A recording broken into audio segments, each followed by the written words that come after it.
નમસ્તે વિદ્યાર્થી મિત્રો, સ્વાગત છે આપનું વિદ્યાકુલની અંદર. મિત્રો, આજે આપણે અભ્યાસ કરવાના છીએ ધોરણ 12ની અંદર અર્થશાસ્ત્ર વિષયમાં 9મું ચેપ્ટર, જેનું નામ છે વિદેશ વેપાર. એને ગ્લોબલ ટ્રેડ પણ કહેવાય છે, ઇન્ટરનેશનલ ટ્રેડ પણ કહેવાય છે. તો બહુ બધા અલગ અલગ ફોરેન ટ્રેડ પણ કહેવાય છે, બહુ બધા અલગ અલગ નામ છે, પણ મિનિંગ બસ સેમ છે કે એક દેશ બીજા દેશ સાથે વિદેશ વેપાર કરે, વસ્તુઓની આપલે કરે. ફોર એક્ઝામ્પલ, ભારત છે અમેરિકાની સાથે વસ્તુ સેવાઓની આપલે કરે, જાપાન છે ચીનની સાથે વસ્તુ સેવાઓની આપલે કરે, તો એને વિદેશ વેપાર કહી શકો. એટલે એક દેશ અને બીજો દેશ જે વેપાર પ્રવૃત્તિ એકબીજા સાથે કરે છે એને પણ આપણે વિદેશ વેપાર કહી શકીએ. તો મિત્રો, આજના લેક્ચરની અંદર આપણે શું શું ભણવાના છે, શોર્ટની અંદર ફટાફટ તમને ઇન્ફોર્મેશન આપી દો. તો વિદેશ વેપારના આ લેક્ચરની અંદર આપણે સમજવાના છે કે વેપાર કોને કહેવાય, વેપારના પ્રકારો કયા કયા છે અને બધાના મતલબ શું થાય, અને ત્યાર પછી ભણશું કે શું લેવા વિશ્વના બધા દેશો એકબીજા સાથે સતત અને સતત વિદેશ વેપાર કરે છે. વિદેશ વેપાર ન કરે તો ન ચાલે. શું લેવા બધા દેશોએ વિદેશ વેપાર કરવો પડે છે, એના કારણો સમજશું. અને એ પણ સમજશું કે આજના સમયમાં વિદેશ વેપારની સ્થિતિ શું છે, વિશ્વના કયા દેશો કેટલા ટકાની ઝડપે વિદેશ વેપાર કરી રહ્યા છે, એ બધી જાણકારી આજના લેક્ચરની અંદર મેળવવાના છીએ. ખાસ પરીક્ષાની અંદર 2 અથવા 3 અથવા 5 માર્ક્સની અંદર આપણે જે ટોપિક્સ આજે ભણવાના છે એમાંથી પૂછાતા હોય છે. તો જ્યારે આપણે મુદ્દા ભણતા જશું ત્યારે હું તમને જણાવતો જઈશ, પણ એના માટે ખાસ વિડીયો છેક સુધી જોજો અને આગળ વધજો. ઓકે, ચલો શરૂ કરીએ. સૌથી પહેલી એ બાબત સમજી લેવાની છે કે વેપાર એટલા માટે શરૂ થયો કે આપણી પાસે જે વસ્તુ ન હોય એ સામેવાળા પાસે હોય, એટલે સામેવાળા પાસેથી વસ્તુ મેળવવી પડે. સામેવાળા પાસેથી વસ્તુ મેળવવી હોય તો બદલામાં આપણે કંઈક દેવું પડે. મફતમાં વસ્તુ સામેવાળો આપે નહીં આપણને, તો બદલામાં આપણે નાણાં આપીએ છીએ. ઓબ્વિયસલી અત્યારે સાટા પ્રથા જે તે સમય હતી ત્યારે સાટા પ્રથા હતી, તો ત્યારે શું કરતા હતા, તો કે ત્યારે વસ્તુ આપતા હતા, અત્યારે રૂપિયા આપીએ છીએ આપણે. ઓકે, તો સામેવાળા પાસેથી કોઈ વસ્તુ મેળવવા માટે અત્યારે આપણે રૂપિયા આપીએ છીએ. તો આ સાદી વિનિમયની વ્યાખ્યા હતી. પણ વેપાર કોને કહેવાય એ જરાક આપણે સમજી લઈએ. ઓકે, તો જો વેપાર એટલે એવી ધંધાકીય કે વ્યાવસાયિક પ્રવૃત્તિ કે જેમાં વસ્તુ, સેવાઓ, ટેકનોલોજી, મૂડી, બરાબર ને, આ બધાનો વિનિમય થાય. તો બહુ બધી ઝાઝી વસ્તુ છે, એટલે ફટાફટ વસ્તુ કે જેને જોઈ શકાય માપી શકાય, સેવા કે જેને જોઈ કે માપી શકતા નથી છતાં કામમાં લે છે, સંદેશાવ્યવહાર, વાહન વ્યવહાર, વીમો, શિક્ષણ, બેન્કિંગ વગેરે, બરાબર ને. મૂડી છે નાણાં, બરાબર ને, જે મૂડીરોકાણ ધંધામાં થાય છે. ટેકનોલોજી અલગ અલગ ક્ષેત્રમાં કામ આવે છે. ટેકનોલોજી તો ખરા, પણ ટેકનોલોજી અંગેની જાણકારી, ટેકનિકલ ઇન્ફોર્મેશન કે જે અમલમાં મૂકવામાં કામ આવે, બરાબર. કોઈ પણ વસ્તુને લગતી માહિતી, બરાબર. પછી બૌદ્ધિક સંપદા. તો જેટલી પણ વસ્તુઓ છે આ બધાનો નફાના હેતુ માટે થતો વિનિમય, તો એને શું કહેવાય, વેપાર. આ જેટલી પણ બાબતો અહીંયા આપણે જોઈ, વસ્તુથી લઈને બૌદ્ધિક સંપદા સુધીનો, બરાબર ને, આ બધાનો નફાના હેતુ માટે જો વિનિમય થાય તો એને શું કહેવાય, વેપાર કહેવાય. અને સિમ્પલ વાત છે કે અહીંયા નફો મુખ્ય વસ્તુ છે. કોઈ પણ વેપારી છે આપણને વસ્તુ વેચે છે, ક્યારે, શું લેવા વસ્તુ આપણને વેચે છે, કારણ કે આપણને વસ્તુ વેચવાથી એને કંઈક ને કંઈક નફો વધતા ઓછા પ્રમાણમાં મળવાનો છે. એ નફાની આશાએ અને અપેક્ષાએ આપણને વસ્તુ વેચે છે. એટલે જ્યારે પણ વસ્તુ સેવાનો વિનિમય થાય છે ત્યારે એના બદલામાં નફો કમાવી લેવાની ભાવના સામેવાળી વ્યક્તિના મનમાં હોય છે, અને એ આપણા માટે વિશેષ મહત્વની છે. ઓકે, તો વેપાર એટલે એવી પ્રવૃત્તિ, એવી ધંધાકીય પ્રવૃત્તિ કે જેમાં આ બધી બાબતોનો વિનિમય થાય. કયા હેતુ માટે થાય, તો કે નફાના હેતુ માટે વિનિમય થાય. ઓકે, હવે ત્યાર પછી આંતરિક વેપાર જોઈ લઈએ. વેપારના 2 પ્રકાર છે, આંતરિક વેપાર અને વિદેશ વેપાર. આમ તો વેપારના પણ બહુ બધા પ્રકારો છે, બરાબર ને. લાઈન ટુ લાઈન તમે જોવા જાઓ તો ઘણા બધા પ્રકારો છે, પણ 2 પ્રકારો મુખ્ય આપણે સમજી લઈએ. તો સૌથી પહેલું છે આંતરિક વેપાર. હવે આંતરિક વેપાર એટલે શું, તો કોઈ એક દેશની સરહદની અંદર થતી વેપાર પ્રવૃત્તિને કેવો વેપાર કહેવાય, આંતરિક વેપાર કહેવાય. હવે ખાસ સમજો આ શબ્દ કે દેશની સરહદની અંદર વેપાર પ્રવૃત્તિ થવી જોઈએ. દેશની સરહદની અંદર વેપાર પ્રવૃત્તિ એટલે શું, કે ભારતના એક ગામમાંથી બીજા ગામમાં, એક શહેરમાંથી બીજા શહેરમાં, ગામમાંથી શહેર, શહેરમાંથી ગામ, એક રાજ્યમાંથી બીજા રાજ્યમાં કોઈ પણ જગ્યાએ વસ્તુનું ખરીદ વેચાણ થાય એ બધાને આંતરિક વેપાર કહેવાય, ઇન્ટરનલ ટ્રેડ કહેવાય. પણ ક્યારે, દેશની સરહદની અંદર થાય તો, બરાબર ને. હું આ મારી શેરીમાંથી બાજુની શેરીમાં વસ્તુ વેચવું તો એના આંતરિક વેપાર જ કહેવાય. અને હું મારી વસ્તુ છે બંગાળમાં જઈને વેચું તો એ આંતરિક વેપાર જ કહેવાય. કેમ? કારણ કે આવું કરવામાં મેં દેશની સરહદ વટાવી નથી. એટલે દેશની સરહદની અંદર જેટલો પણ વેપાર થાય છે ધેટ ઇઝ આંતરિક વેપાર. ઓકે, ઉદાહરણ બહુ બધા છે, આપી શકાય એવા. તમે આપી શકો એની અંદર ઉદાહરણ કે અમદાવાદથી સુરત વચ્ચે થતો વેપાર કેવો કહેવાય? આંતરિક વેપાર કહેવાય. તમિલનાડુ અને કેરળ વચ્ચે થતો વેપાર કેવો કહેવાય? આંતરિક વેપાર કહેવાય. હિમાચલ પ્રદેશ અને ગુજરાત વચ્ચે થતો વેપાર કેવો વેપાર કહેવાય? આંતરિક વેપાર કહેવાય. એટલે ઉદાહરણ લોટ્સ ઓફ લખી શકો તમે. ઓકે, વિદેશ વેપાર કોને કહેવાય જરાક જોઈ લઈએ. તો વિદેશ વેપારની વ્યાખ્યા છે કે દેશની સરહદની બહાર થતી વેપાર પ્રવૃત્તિને શું કહેવાય? વિદેશ વેપાર અથવા તો આંતરરાષ્ટ્રીય વેપાર કહેવાય. હવે આ પ્રવૃત્તિ ક્યાં થાય છે? તો કે દેશની સરહદની બહાર થાય છે. તો જે પ્રવૃત્તિ દેશની સરહદની બહાર બીજા દેશ સાથે થાય છે, મેં હમણાં પણ તમને શરૂઆતમાં પાઠનું ટાઇટલ સમજાવતી વખતે ઉદાહરણ આપ્યું હતું કે ભારત દેશની વેપાર પ્રવૃત્તિ જો અમેરિકા સાથે થાય તો એને કેવો વેપાર કહેવાય? વિદેશ વેપાર અથવા તો આંતરરાષ્ટ્રીય વેપાર એવું પણ તમે કહી શકો છો. બરાબર ને? આમાં પણ ઉદાહરણ મેં તમને કીધું એવી રીતે આપી શકાય કે ભારત અને અમેરિકા વચ્ચે થતો વેપાર, ઇંગ્લેન્ડ અને જાપાન વચ્ચે થતો વેપાર, જાપાન અને ચીન વચ્ચે થતો વેપાર, રશિયા અને યુક્રેન વચ્ચે થતો વેપાર. ઓકે, તો આ બધા વેપારને કેવો વેપાર કહેવાય? વિદેશ વેપાર અથવા તો આંતરરાષ્ટ્રીય વેપાર કહેવાય. અને મિત્રો આપણે આ શબ્દ છે વિદેશ વેપાર એને ડિટેલમાં લઈ જઈને સમજવાના છે. આખો પાઠ એના વિશે ખાસ આપણે જાણવાનો છે, સમજવાનો છે કે વિદેશ વેપાર શું છે. તો ખબર પડી ગઈ, પણ મેં તમને હમણાં શરૂઆતમાં કીધું હતું વિડીયોની શરૂઆતમાં કે આપણે આ ભણવાના છે કે શું લેવા વિશ્વના બધા દેશો એકબીજા સાથે સતત અને સતત વિદેશ વેપાર કરતા આપણને જોવા મળે છે. તો જરાક એની જાણકારી આજના લેક્ચરની અંદર આપણે મેળવવાના છે.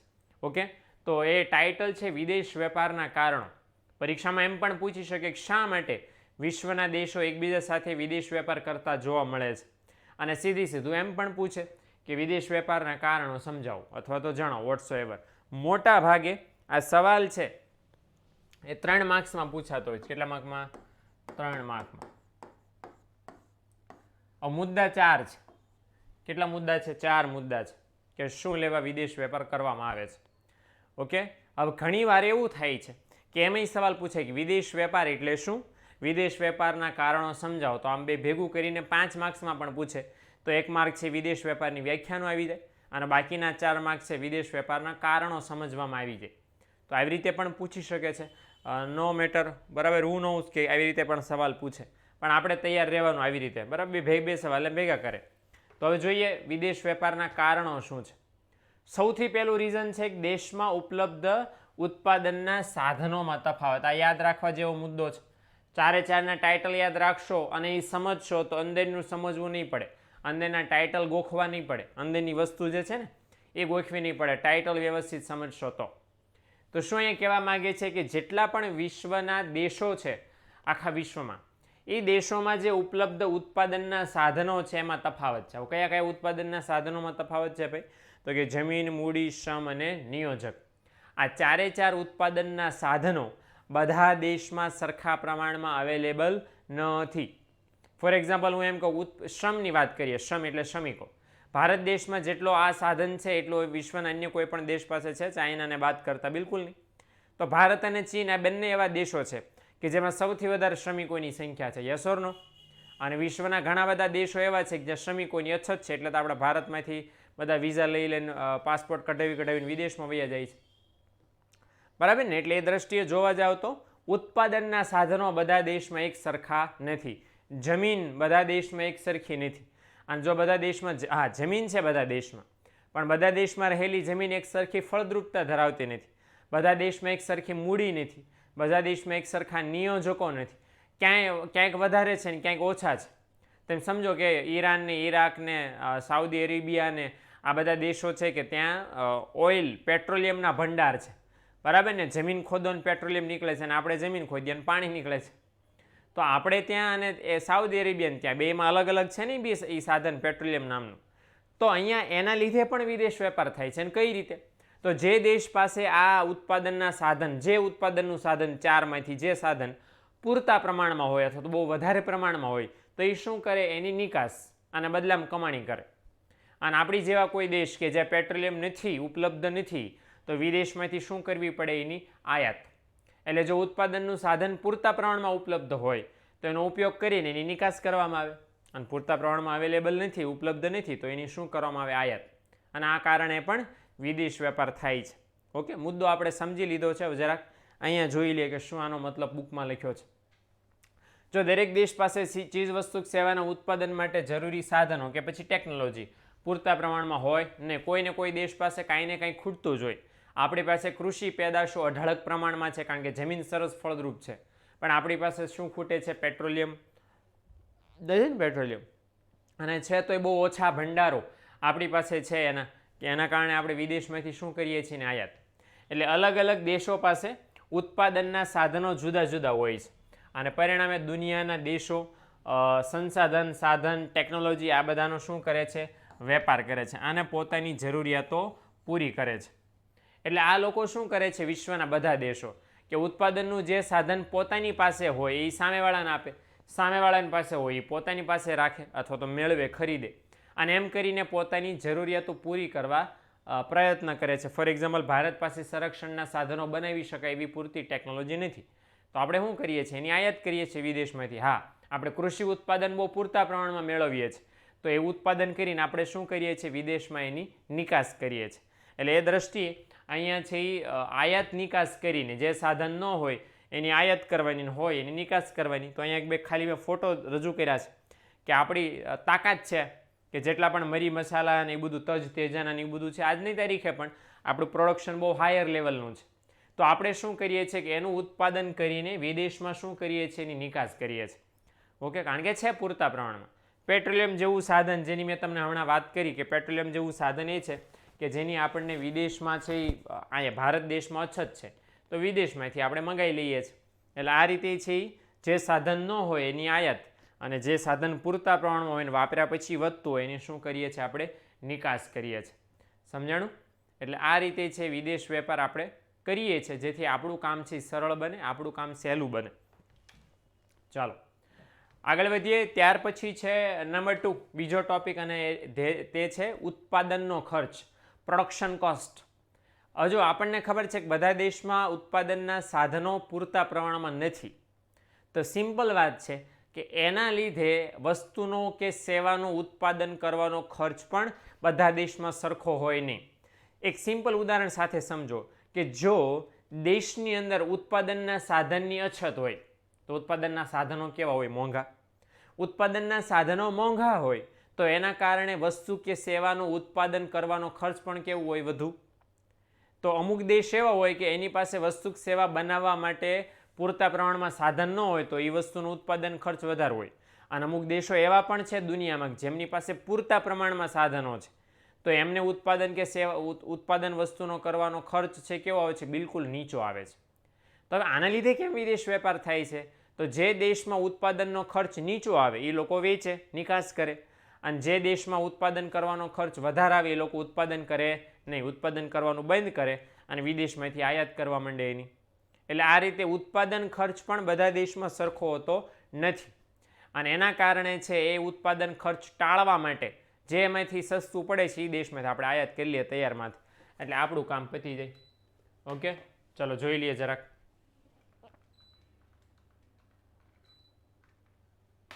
ઓકે, ચલો તો અહીં લખ્યું છે કે સાધનોની ઉપલબ્ધિ અને પ્રાપ્તિ અલગ અલગ છે, અને એના કારણે જે વસ્તુ સેવાઓ ઉત્પન્ન થાય છે, બરાબર, એનું ઉત્પાદન કરવાનો ખર્ચ કેવો આવે છે? અલગ અલગ આવે છે. ઓકે, હવે જો ઉત્પાદન ખર્ચ વધારે શું લેવા હોય મેં તમને હમણાં સમજાવ્યું છે. ફરીવાર જરાક જોઈ લે કે ઉત્પાદનનો ખર્ચ ઊંચો એટલા માટે અમુક દેશમાં કારણ કે સાધનોની શું હોય છે? અછત હોય છે.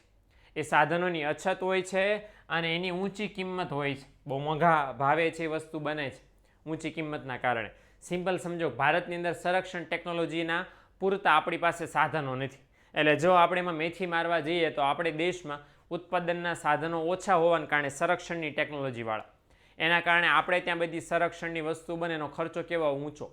ઘણા બધા દેશ એવા છે કે જે સતત અને સતત બનાવ્યા કરે છે. વિશ્વમાં અમેરિકાની છે લોકહીડ માર્ટિન કરીને કંપની છે, ફ્રાન્સની ઘણી બધી કંપનીઓ છે, ઇઝરાયલની ઘણી બધી કંપનીઓ છે કે જે શસ્ત્રો બનાવે છે, વર્ષોથી શસ્ત્રો બનાવે છે. તો ત્યાં સંરક્ષણના શસ્ત્રો બનાવવાનો ખર્ચ કેવો હોય? નીચો આપણી કમ્પેરમાં, કારણ કે આપણે તો શું છે બધું સેટઅપ નવેસરથી મારવું પડે અને એ બહુ મોંઘું થાય, એટલે હવે ત્યાં તો છે જ. એટલે એ લોકો જે બનાવે છે એની આપણે શું કરી લઈએ છીએ? આયાત. કેમ? કારણ કે આપણા દેશમાં અમુક સાધનોની અછત છે, એના કારણે એની ઊંચી કિંમતો છે, અને એ બધાના લીધે એ બધું બનાવવાનો ખર્ચ કેવો આવે છે? ઊંચો, વધારે આવે છે. ઓકે, અને ઘણી બધી વખત એવું થાય કે દેશમાં જે સાધનો બનાવવામાં, વસ્તુ બનાવવા માટે જે સાધનો જોઈતા હોય એ આપણને મોંઘા પડતા હોય, અને ત્યારે આવી વસ્તુનું ઉત્પાદન કરવાને બદલે આપણે શું કરીએ છીએ? વિદેશમાંથી એની આયાત કરવાનું વધારે પસંદ કરીએ છીએ. બનાવવું નથી ભાઈ, વિદેશમાંથી મગાવી લો ને એટલે કામ પતે. ઘણી બધી એવી ટેકનોલોજી છે આપણે ત્યાં. ફોર એક્ઝામ્પલ, એક સરસ તમને એક્ઝામ્પલ આપું કે રતન ટાટાએ એક સરસ મજાની કાર કંપની ખરીદી લીધી, જેગુઆર અને રેન્જ રોવર. આ બંને કાર એણે લઈ લીધી. હવે જગુઆર કાર લીધી તો જગુઆર કંપની છે વિદેશમાં છે, મે બી ફ્રાન્સની છે, ફ્રાન્સની જર્મની મને એક્ઝેક્ટલી આઈડિયા નથી, પણ વિદેશની છે. હવે આપણે કંપની ખરીદી લીધી એટલે સિમ્પલ વાત છે કે સજેશન એવું આવ્યું કે ચાલો આ કંપની હવે આપણી છે, ટાટા ગ્રુપ ઓફ કંપનીઝની એક ભાગ છે જેગુઆર, એટલે આપણે એનું પ્રોડક્શન ઇન્ડિયામાં શરૂ કરીએ અને ઇન્ડિયામાં એનો ફેલાવો વધારે થાય એવો પ્રયત્ન આપણે કરીએ. ઓકે, નિર્ણય લેવાયો. પણ એ નિર્ણય લેતા પહેલાં થોડુંક મનોમંથન થયું કે શું થાય એ વિદેશમાંથી કંપની આપણે અહીંયા ભારતમાં ટ્રાન્સફર કરીને સેટઅપ મારી હતો.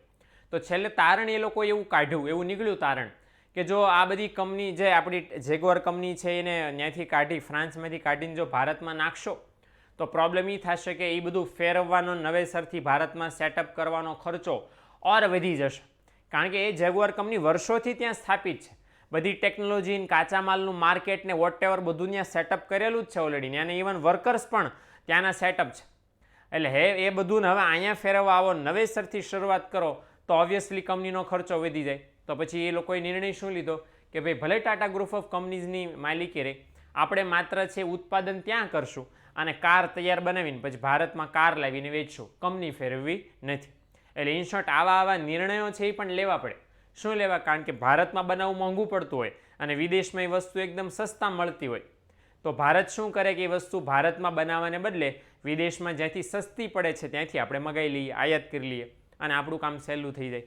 બરાબર? તો આ રીતે ઉત્પાદન કરવાથી પણ ખર્ચો થાય છે, એના કારણે પણ આપણને ફેરફાર જોવા મળે છે.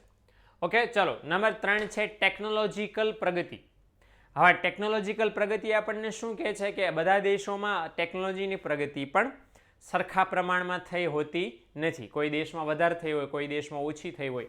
તો જરાક એ સમજવાનો પ્રયત્ન કરીએ કે અમેરિકા જેવા વિકસિત દેશો છે તો એ ટેકનોલોજીની પ્રગતિ, અમેરિકા છે, જાપાન છે, ઇઝરાયલ છે, નોર્વે છે, ફ્રાન્સ છે, રશિયા છે, આ બધામાં ટેકનોલોજીકલ પ્રગતિ બહુ સારી થઈ છે.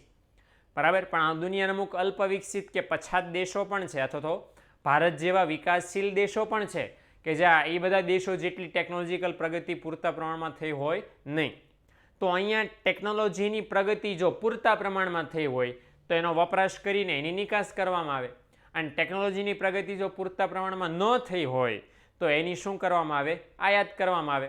કારણ કે ટેકનોલોજીની જરૂર બધાને છે, ટેકનોલોજીનો ઉપયોગ બધા કરે છે, બધા ક્ષેત્રોમાં, ખેતી, ઉદ્યોગ, સેવા, 3 ક્ષેત્રોમાં ટેકનોલોજી વાપરવી જરૂરી છે.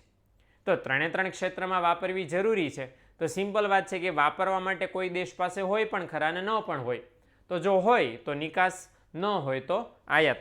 એ રીતે કામ પાર પાડવામાં આવે.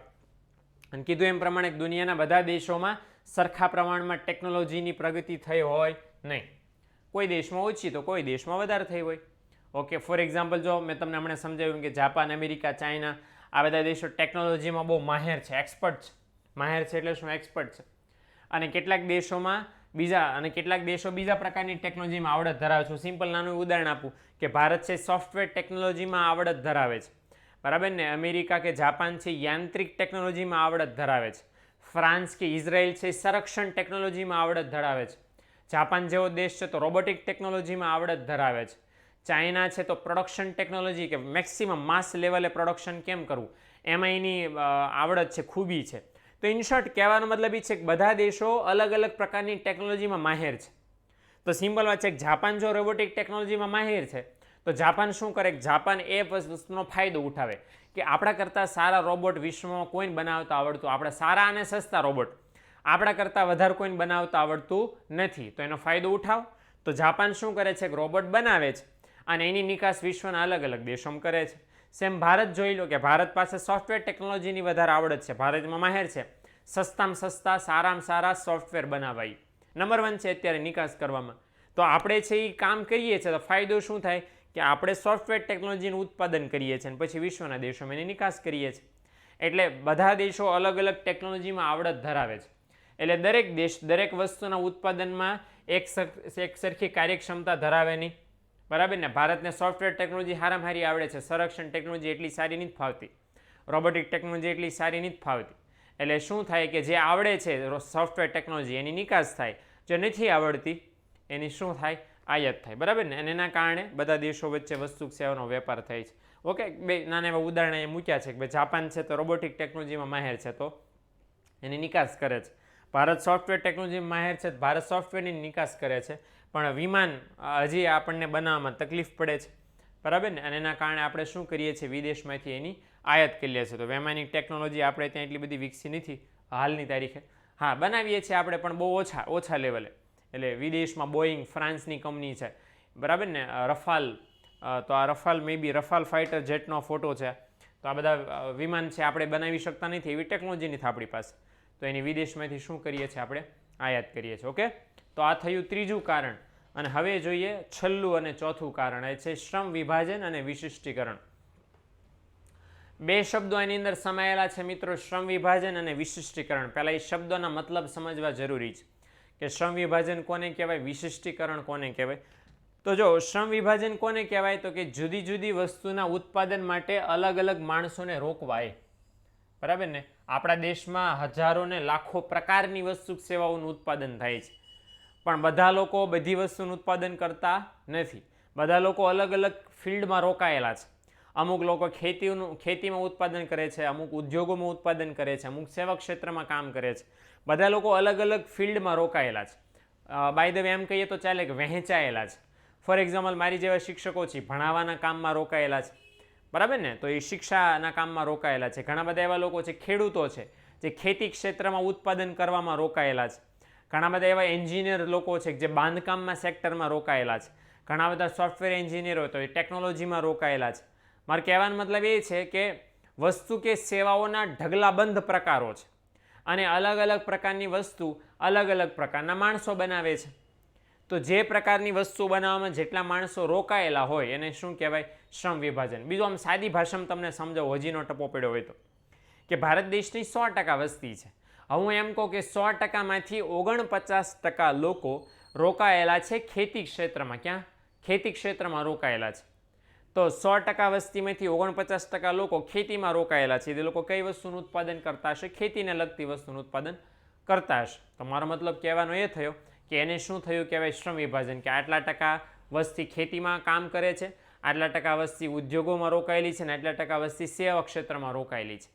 તો એ રીતે અલગ અલગ માણસો અલગ અલગ વસ્તુના ઉત્પાદનમાં આપણે રોકીએ અથવા તો ઓલરેડી રોકેલા હોય તો એને શું કહેવાય, શ્રમ વિભાજન તમે કહી શકો. ઓકે, હવે વિશિષ્ટીકરણ જોઈ લઈએ. તો વિશિષ્ટીકરણ એટલે જે તે કામમાં જે તે વ્યક્તિની કુશળતા, એને કહેવાય વિશિષ્ટીકરણ. આપણે એક્સપર્ટ નથી કહેતા કે એક્સપર્ટને બોલાવો ચાલો. એ એક્સપર્ટ શું છે, હકીકતમાં વિશિષ્ટીકરણ ધરાવે છે પોતાના કામમાં. સિમ્પલ વાત છે કે વર્ષોથી તમે કોઈ એકનું એક કામ સતત અને સતત કરતા રહ્યો, એક્સપર્ટ બની જાઓ ને એમાં. અને આપણે જોઈએ છીએ આપણી નજર સમક્ષ એવા હજારો લોકો છે કે જે આવી કુશળતા ધરાવે છે કે એને કામ આપો એટલે એ એનો ફિલ્ડનું કામ હોય એટલે આપણે તો આમ આંખ્યું ફાટીને જોઈ રહીએ કે હા આને કેમ કરી નાખ્યું. ફોર એક્ઝામ્પલ, ગાડી બગડી ગઈને ગેરેજમાં લઈ ગયા અને બસ ગાડી ઊભી રાખીએ ને પછી શું થયું તો આપણે એમ કે શરૂ નથી થતી. હવે શરૂ નથી થતી આપણે એટલું જ બોલીએ તો એ કંઈ ટાયરની હવા ન ચેક કરે, એ ચાવી શરૂ બંધ ન કરે, એ સીધો એન્જિને જાય અને એનો જે સ્પેર પાર્ટ મેઇન છે એ ચેક કરી નાખે ને 5 મિનિટમાં ગાડી શરૂ કરી દે તમને. હવે એટલે આપણને આપણને તો ખબર નહોતી આવી. હવે એને કેમ ખબર છે? કારણ કે એણે કામમાં કુશળતા મેળવી છે, બરાબર ને. નિષ્ણાતપણું આવી ગયું છે એને, કે ગાડી જોઈને ખબર પડી જાય કે આને ક્યાં પેટમાં દુખે છે. આ ડૉક્ટરને કેમ આપણે ધબકારા માપે, બરાબર, અને આપણું તાપમાન માપે, પછી 2 સવાલ પૂછે કે શું થાય છે. એટલે આપણે કહીએ પેટમાં દુખે છે, ઊંઘ આવતી નથી, હાંધા દુખે છે, શું થયું છે, બરાબર, તેમ કહો ને. એટલે ડૉક્ટર ફટફટ તો બોલવા માંડે કે આમ થયું છે, આમ થયું છે, આમ થયું છે, સવાર બપોર સાંજ એટલે એટલી દવા લખી દઉં છું, 3 દિવસમાં સારું થઈ જશે. તો ડૉક્ટર વર્ષોથી આ કરે છે, બરાબર ને. ભજના ધબકારામાં આપે છે અને દર્દીઓની નાળ તપાસે છે. એટલે એને ખબર છે કે આને આ દુખતું હશે, આને આ જ રોગ હશે. એટલે કહેવાનો મતલબ એ છે કે એકનું એક કામ સતત વ્યક્તિ કર્યા કરે તો એ વ્યક્તિ શું કરે? તો એ વ્યક્તિ કામમાં કુશળતા મેળવે, અને જે વ્યક્તિ પોતાના કામમાં કુશળતા મેળવે એને શું કહેવાય? વિશિષ્ટીકરણ. અને હવે ખાસ સમજો મિત્રો કે અહીંયા વ્યક્તિ કામમાં કુશળતા મેળવે, તો પહેલાં મેં એમ કીધું હતું કે 49% લોકો જે ખેતીમાં રોકાયેલા છે, તો મતલબ એવો થયો ને કે દેશની 49% વસ્તી, એ 49% વસ્તી છે એ શું કરે છે? વિશિષ્ટીકરણ કરે છે. એનો મતલબ એવો થયો ને કે એ લોકોએ વિશિષ્ટીકરણ કર્યું છે એમ કહેવાય. અને દરેક દેશમાં જોઈ લો કે શ્રમની ઉત્પાદકતા અને એનું કૌશલ્ય કેવું હોય છે? અલગ અલગ હોય છે. નિયોજન કરવાની શક્તિ અલગ અલગ હોય, બધું અલગ અલગ હોય, બરાબર. એટલે હું એમ કહું ભારત દેશમાં 49% લોકો ખેતીમાં રોકાયેલા હોય, તો આપણા દેશમાં શેનું ઉત્પાદન વધારે થતું હોય? ઓબ્વિયસલી ખેતીનું ઉત્પાદન વધારે થતું હોય ને. તો આપણે શું કરીએ છીએ કે એનો લાભ લઈએ છીએ અને ખેતીનું ઉત્પાદન કરીને એની નિકાસ કરીએ છીએ. હવે સેવા ક્ષેત્રમાં ઓછા માણસો રોકાયેલા છે, તો એનું ઉત્પાદન ઓછું થાય છે, તેની આપણે શું કરીએ છીએ? આયાત કરીએ છીએ, બરાબર. એટલે આ રીતે કહેવાનો મતલબ એ છે કે અમુક પ્રકારની વસ્તુ અને સેવાના ઉત્પાદનમાં દેશ વધારે આવડત ધરાવતો હોય તો એનું ઉત્પાદન વધારે કરે, બરાબર. અને એ વસ્તુની શું કરે? નિકાસ. અને ઓછી આવડત ધરાવતો હોય તો એની શું કરે? વિદેશમાંથી આયાત કરે. ઓકે. એટલે આ રીતે છે એ 4 એવા મેઇન રીઝન છે કે ઉપલબ્ધ ઉત્પાદનના સાધનોમાં તફાવત, ઉત્પાદનનો ખર્ચ, ટેકનોલોજીકલ પ્રગતિ, અને ચોથું છે શ્રમ વિભાજન અને વિશિષ્ટીકરણ. ઓકે. તો આ ખાસ મેઇન 4 મુદ્દા જે છે, 4 કારણો જે છે એ આપણે ખાસ આજના લેક્ચરમાં સમજ્યા. મને આશા છે કે તમને સમજાણા હશે, અંદર મગજમાં ઉતર્યા હશે, અને પરીક્ષામાં પૂછાય તો તમે સરળતાથી એને સમજાવી શકશો, તમારા શબ્દોમાં પણ, પુસ્તકના શબ્દોમાં પણ. તો એ તમને કાયમ લાગશે, લેખે લાગશે. ઓકે. તો મિત્રો વિડીયો ગમ્યો હોય તો લાઇક કરજો, ચેનલને સબસ્ક્રાઈબ કરજો, અને મેક્સિમમ મિત્રો સુધી તમારા લાગતા વળગતા હોય એના સુધી પહોંચાડજો. અને આવા નવા વિડીયો જોવા માટે ચેનલને સબસ્ક્રાઈબ કરજો, જેથી બધા સતત વિડીયો તમને અમે મોકલી શકીએ. ઓકે. ચલો મળીએ નેક્સ્ટ વિડીયોની અંદર. Thank you.